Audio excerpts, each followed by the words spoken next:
Little Brother, Chapter 10 Redcoats and Lies. What about that? Asked Basil as he wiped the sweat from his brow. Does it look suspicious at all? Both boys stared at the entrance to the hidden canyon in the hills. It was freshly decorated with branches and freshly cut saplings. Oliver stared at the pile of brush and then broke into a wide grin. It is perfect, Basil. It just looks like a small thicket. I cannot see any portion of the fence. Basil stood back and admired their work.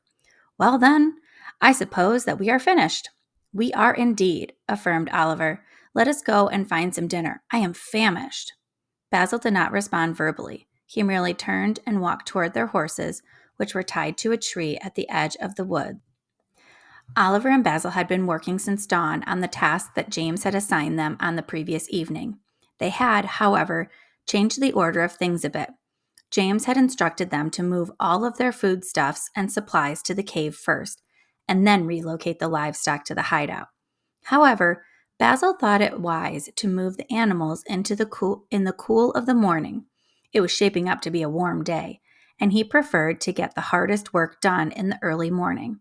It was a good decision. It had taken 5 hours to move all of the livestock from the family's fields and barns into the safety of the small canyon in the hills. The noon hour was near. Both boys knew that Mrs. Billingsley would have a hot meal prepared for them when they arrived back at home. Afterwards, they would get right to work on moving all of their stored food and provisions. Basil fetched his rifle from its resting spot against a nearby tree and climbed nimbly onto his horse. Oliver followed his lead, grabbing his smaller .45 caliber flintlock. Let's cut cross country and go over Nichols Creek, suggested Basil. That way, we will avoid the army camp and any traffic on the roads. We can follow the tree line all the way to Guilford Courthouse. Oliver nodded. Just get me to that food. Basil smiled and popped the younger boy on the leg with his leather rein. I swear, Oliver Jenkins, I don't know where you put all the food that you eat. You must store it in your leg or something. I just work it off really fast, Oliver grinned. Basil rolled his eyes. Come on, Mother is waiting. Both boys guided their horses toward the northwest, and rode along the edge of the meadow, next to the tree line. It would be a short ride home. They had only about a mile and a half to travel. The boys rode in silence, each of them lost in their thoughts. They had been traveling for only a few minutes when Oliver suddenly barked, Into the trees, quick! Oliver guided his horse into the woods with a sense of urgency. Basil did not hesitate or question the younger boy's warning. He instantly followed suit. Once they were well concealed in the shadows of the forest, both boys halted their horses and spun them around. Basil whispered, What is the matter? What did you see? Redcoats, Oliver hissed. What? Where? Basil challenged. On the road to the east. I caught a glimpse of red. I think there were 6 or 8 of them.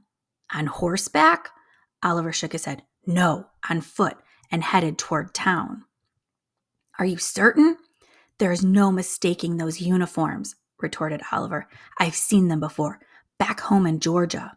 His face clouded from the painful memories. Basil nodded. I want to see for myself. Let's ease up to the edge of the woods for a look. The boys snaked their horses through the thick woods and then crept up the edge of the trees. They remained about 10 feet inside the tree line, well into the shadows of the high canopy.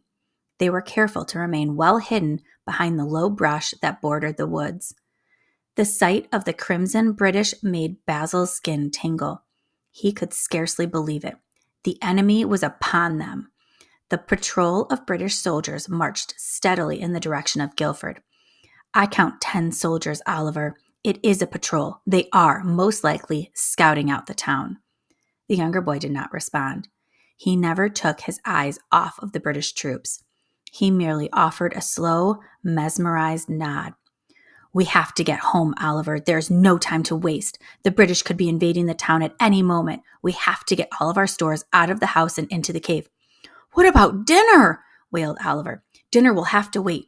If we don't get our supplies safely to that cave, there may not be any more dinners. Do you understand? Yes, Basil. Let us go quickly then. We shall head due west through the woods until we reach the river. Then turn due north and work our way around town and come in from behind our house. Once we get there, we will not waste any time. I will hitch the wagon. You will need to get Mother, Martha, and Anna busy gathering and loading.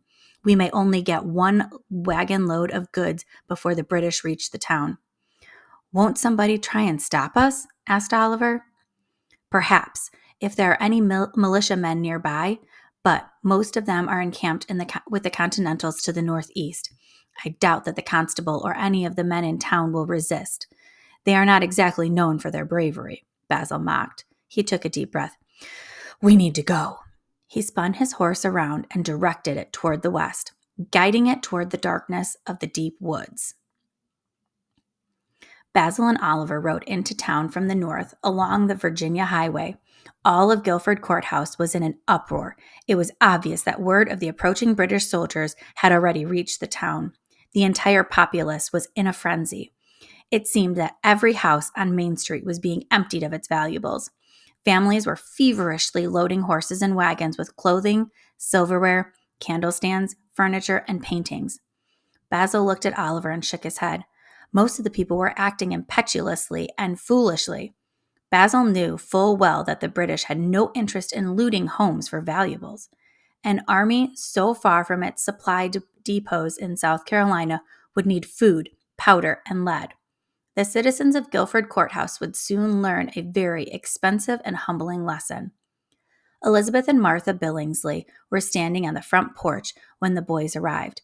Little Anna Dankins stood between them, confused by the frantic activity on the front lawns of the surrounding homes. Elizabeth breathed a sigh of relief when she saw the boys. Goodness sakes, Basil, I was worried sick that the British had taken you. Basil replied, We are just fine, Mother. We saw them approaching the town and stayed far away from them. Are the livestock safe? His mother asked. Basil nodded. They will be fine for a few days. They have ample graze and water. We secured them in a small, steep-sided draw with a solid fence. It is concealed very well. I doubt anyone will stumble across it. What must we do now, Basil? Wailed his sister, Martha. Everyone else is taking all their valuables away and hiding them in the woods. Mary Swanson told me that the redcoats are coming to plunder all of our belongings. They are not being sensible, Basil replied as he climbed down from his horse. The British are coming for supplies, not plunder. They are hungry and lacking in basic necessities. We must gather all of our food stores, weapons, and ammunition. Oliver and I already have a hiding spot picked out. Where? Elizabeth inquired. Oliver and Anna's cave. It is a perfect place to conceal everything. She nodded. That is indeed a good spot. How can we help? I will go and hitch the team to the wagon. Meanwhile, I need all of you to begin gathering our foodstuffs on the back porch. Empty out the cellar. Every sack of flour and cornmeal. Grab every jar of fruit and jam. I don't want the lobster backs to get a single mouthful from this house. He turned back to Oliver. Ollie, you need to get all of the meat from the smokehouse. Just drop it from the hooks and wrap it in cloth. He turned to Martha. Sister, I want you to get all of the chickens. There are 2 chicken cages in the barn. We only have the 1 rooster and about 20 layers left.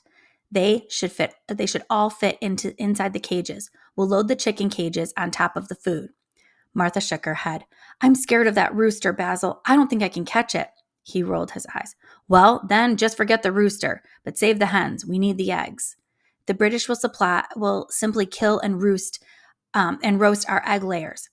Are you sure we should take everything? Asked his mother. Most definitely. Keep just enough to cook supper tonight.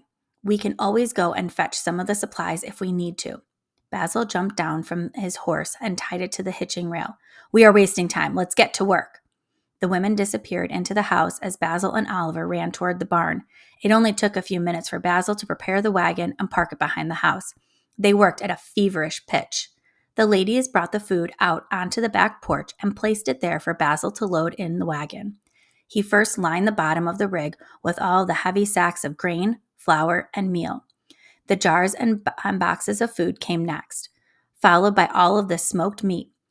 Oliver was loading the last of the guns, powder, and lead beneath the seat of the wagon as Basil secured the final cage full of chickens to the top of the pile. Somehow, almost miraculously, the family had managed to secure and load all of their food and supplies in less than 30 minutes. Martha held her finger to her lips and hissed, "Listen, what is that?" Everyone stood perfectly still and listened. There was shouting from the far end of town. They were distinctly British voices. Then came a frightened scream of a woman. Basil jumped into the seat of the wagon. He barked, "Let's go, Oliver. They are here. We must make our escape." Oliver jumped into the passenger seat and held tightly to the side of the handle as Basil snapped the reins and yelled at the horses. The wagon lurched forward onto the narrow trail that led in the direction of the cave. "Are you sure it is safe to go back now?" asked Oliver, his voice trembling slightly. "Those soldiers may still be there, and all of those people were yelling and screaming as we rode away." He was sitting on top of a rock and watching Basil unhitch the team of horses from the wagon. "What kind of question is that, Ollie? Mama and the girls are back at the house. They are alone and unprotected. We have to go back. They need us. I pray that they are unharmed." Oliver's chin dropped to his chest. He was clearly afraid and somewhat ashamed that he had not thought of the Billingsley women and his baby sister. Sweat soaked Basil's back and hat. He was thoroughly exhausted from the day's work. They had been concealing animals and food since morning's first light. Nevertheless, as tired as he was, he continued to untie the leather straps that connected the horses to the wagon tongue. His plan was simple. They would leave the wagon concealed deep in the woods and then ride the horses back into town. "So why are we hiding the wagon way out here?" asked Oliver innocently. Basil grunted, disgusted. He spat on the ground. "Those slimy redcoats will likely take it if they had the chance. Remember, we saw them marching on foot into Guilford. No doubt their plan was to commandeer a wagon and fill it with plundered supplies. They would have no other way to get their booty back to their encampment." Oliver responded quietly, "Oh, I hadn't thought of that." Basil pushed the wagon into a small draw between two large rocks and then concealed it with limbs and brush. He wiped the sweat from his brow with his floppy hat and stared, satisfied, at his work. "That should do for now. I doubt anyone will be rambling around out here in these woods anyhow. We can come back and get our wagon after the British are gone." "When do you think that will be, Basil?" "I am not sure. Soon, I hope." He winked at the younger boy. "Now, hop up on that bareback mare and let us head toward home. We will enter town from the south and come in on Main Street. If we are stopped by the British and questioned, we will say that we were visiting James's house and checking on Anne. No more details than that." Oliver nodded. "I will just let you do the talking." "Good idea," Basil grinned. "Now let's get moving. I'm famished." "Stop and dismount," the redcoat sergeant commanded as he stepped into the roadway. He held a heavy brown Bess musket menacingly across his chest. The fellow surprised and startled the boys. Oliver almost tumbled from the top of his horse. The boys had not seen the sentry as they rode into town. The fellow had concealed himself behind an outdoor toilet alongside the road. The soldier frowned. "I say there, lads, why are you so jumpy? You are up to no good, I'll wager." His British accent was thick. "You scared us, that's all," Basil responded. "We don't often have soldiers leaping out from behind the necessary house." The soldier glanced down the road behind them. "Where are you boys coming from? What is your business in this town?" "We live here," answered Basil. He pointed up the street. "That is our house on the left, the big red brick one." The soldier glanced at the house and nodded. "What is your name?" "Basil Billingsley. This is my little brother Oliver." "What were you doing outside the town?" "I was not aware that there were any laws against traveling outside the boundaries of town," Basil retorted harshly. "What business is it of yours, anyway?" The soldier sighed and frowned. "You are correct. There are no such laws. I am merely attempting to discover whether or not you are a threat to our patrol." Basil smiled thinly. "We are unarmed, sir, and certainly no threat to you. We have merely been to the home of our brother James. We wanted to check in on his wife and see if she needed anything." The soldier eyed Basil suspiciously. "Why does the woman require your special attention? Where is your brother?" "He is away on business. Anne and James have 3 small children. There were chores to be done. We hauled water, brought in firewood, and tidied up the barn. We were simply trying to be good brothers, that's all." Basil paused. "What are you soldiers doing here?" "We are scouting ahead of the army and foraging for supplies." "Supplies?" Basil queried. "Food, mostly. Our stores are running low, and we are also confiscating weapons and powder whenever we can find them." "Why weapons and powder?" Basil challenged. The soldier snorted slightly. "We know that the rebel militia is operating in the area. We want to make sure we will not be shot in the back by some foolish farmers or peasants." Basil was about to respond when Oliver's high-pitched voice interrupted the interrogation. "Can we go now, mister? We're hungry, and our mama is going to be mighty angry if we're late for supper." He stared impatiently at the soldier. The Englishman, believing the boys to be honest, broke into a warm smile. He lowered his musket. "Off you go, then. I wouldn't want lads as big as you getting a spanking tonight." Basil nodded. "Thank you, sir." The British soldier tipped his hat. "I wish you both a pleasant evening. We will be gone within the hour." Basil and Oliver clucked at their horses and guided them past the checkpoint. Both boys were anxious to get home and check on their womenfolk. They were equally as anxious to fill their bellies with a hot meal. They only hoped that the redcoats had not stolen their supper.